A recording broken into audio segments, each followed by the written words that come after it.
Mais qu'est-ce qui cloche? Votre position est correcte, mais il n'y a pas d'Aldorande.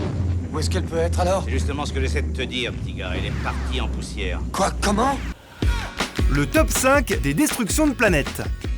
Numéro 5, H2G2, le guide du voyageur galactique. Ce film commence avec la destruction de la Terre. Ah ok, d'accord, ça donne le ton. Et on peut savoir pourquoi? Pour construire une autoroute hyperspatiale, il y a besoin de place. Et votre planète fait partie de celles que nous allons devoir démolir. Du coup, on rase tout. Et les humains, ils sont relogés quelque part ou quoi? Comment dire? Pitoyable planète apathique. Numéro 4, Men in Black 2. On dirait pas comme ça, mais à l'intérieur de ce petit vaisseau jaune se trouve une menace fatale. Et aussi une femme fatale. Bonsoir. En route vers la Terre pour exterminer les humains. Serlina s'amuse donc à détruire quelques planètes pour passer le temps. C'est un peu comme compter les arbres quand on s'ennuie en voiture. Numéro 3, Star Trek. Ils sont en train de reproduire un trou noir au cœur de Vulcain.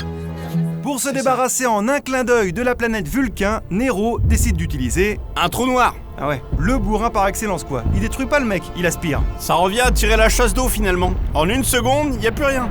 Ah ouais, la subtilité chez toi, c'est quand même un truc assez fascinant. Tout ça pour ce qui s'appelle un accident. Numéro 2, Star Wars.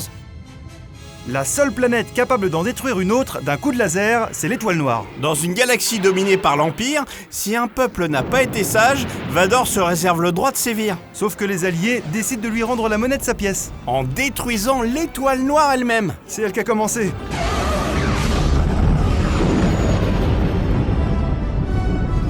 Numéro 1, Superman.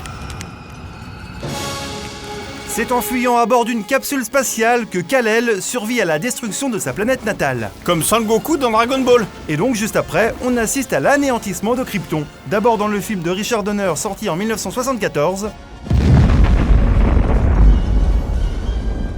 mais aussi dans Superman Returns de Bryan Singer, 30 ans plus tard.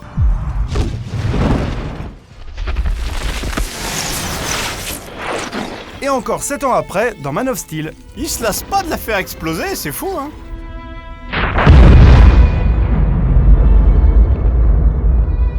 Cette fois, c'est la fin.